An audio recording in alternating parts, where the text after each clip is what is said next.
नमस्कार, मैं रामकृष्ण शुक्ला। चौथे चरण में उन्नाव समेत कानपुर क्षेत्र की 6 सीटों पर 13 मई को मतदान होना है। इनमें कानपुर नगर, उन्नाव, कन्नौज, इटावा और लखीमपुर की सीट शामिल है। ऐसे में यूपी में चौथे चरण में कहां किसकी नाक फंसी है, किसकी साख दांव पर लगी है, कहां सियासी दांवपेच से सीट बचाने की जद्दोजहद चल रही है, देखिए संदीप मिश्रा की यह खास रिपोर्ट।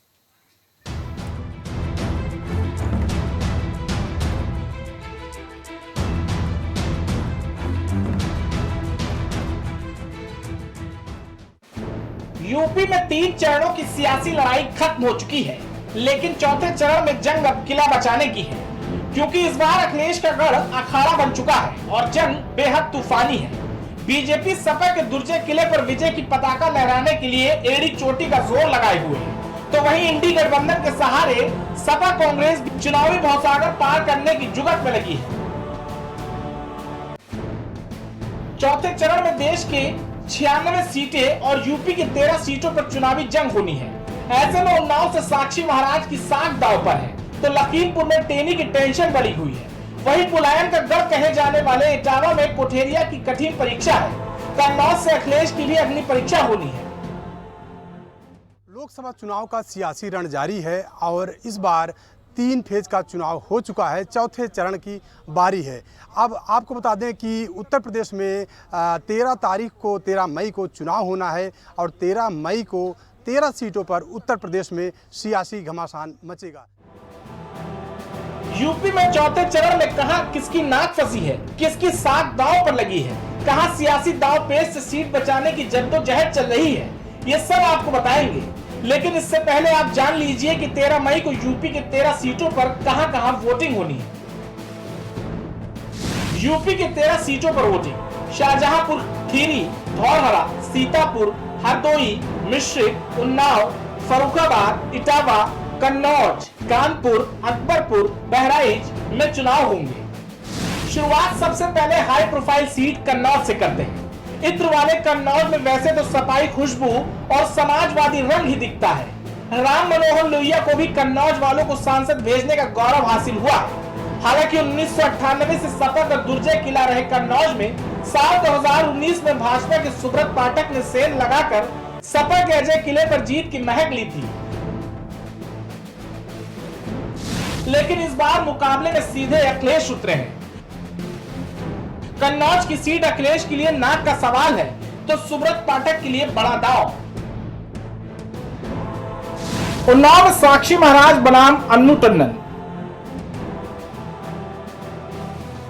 लखनऊ से सटे उन्नाव सीट पर सबकी निगाहें हैं। 2 बार यहां से लगातार जीत के घोड़े पर सवार साक्षी महाराज तीसरी बार जीत की हैट्रिक लगाने के लिए तैयार हैं। साल 2009 में यहां कांग्रेस को जीत दिलाने वाली अन्नू टंडन इस बार सपा का चेहरा है। नाक की लड़ाई यहां साक्षी महाराज के लिए है। देखना यह है कि वो यहां से जीत की हैट्रिक लगा पाएंगे या नहीं। अजय मिश्रा टेनी बनाम उत्कर्ष वर्मा। दलित, कुर्मी और ब्राह्मण बहुल्य खीरी सीट की सियासत दिल्ली के मिजाज के लिहाज से भी अहम है। केंद्रीय गृह राज्य मंत्री अजय मिश्रा टेनी को बीजेपी ने लगातार चौथी बार चुनावी मैदान में उतारा है। लगातार 2 बार जीत के बाद टेनी के पास जीत की हैट्रिक लगाने का मौका है। किसान आंदोलन में किसानों पर जीप चढ़ाने के मामले में मुख्य आरोपी अजय मिश्रा टेनी के बेटे आशीष मिश्रा की वजह से टेनी की टेंशनें बढ़ गई थी। सपा किसान बेल्ट में इसे मुद्दा बनाकर नए चेहरे उत्कर्ष वर्मा पर दांव खेला है। सेंट्रल यूपी की इटावा सीट अनुसूचित जाति के लिए रिजर्व है। मुलायम सिंह यादव का गृह जिला होने के चलते इटावा के नतीजों को सैफई परिवार की साख से जोड़कर देखा जाता रहा है। 1999 से 2009 तक सपा लगातार यहां सत्ता के सिंहासन पर सवार रही, लेकिन 2014 में मोदी लहर में सपा का यह किला भी बीजेपी की झोली में आ गया और 2019 में यह सिलसिला कायम रहा। मौजूदा सांसद रामशंकर कठेरिया इस बार भी भाजपा के उम्मीदवार हैं, जबकि सपा ने जितेंद्र दोहरे को सीट वापस लाने की जिम्मेदारी दी है। कन्नौज में सुब्रत पाठक बनाम अखिलेश यादव। कानपुर में रमेश अवस्थी बनाम आलोक मिश्रा। कानपुर की सियासी लड़ाई भी बेहद दिलचस्प है, क्योंकि कांग्रेस और भाजपा दोनों ने ही इस सीट से नए चेहरे पर दांव खेला है। 3 चरण का जो मतदान हुआ उसमें सभी पार्टियां जीत के दावे कर रही हैं, लेकिन चौथे चरण में आपको बता दें कि उत्तर प्रदेश में कानपुर में सभी पार्टियों ने अपने अपने नए चेहरे दांव पे लगाए हैं।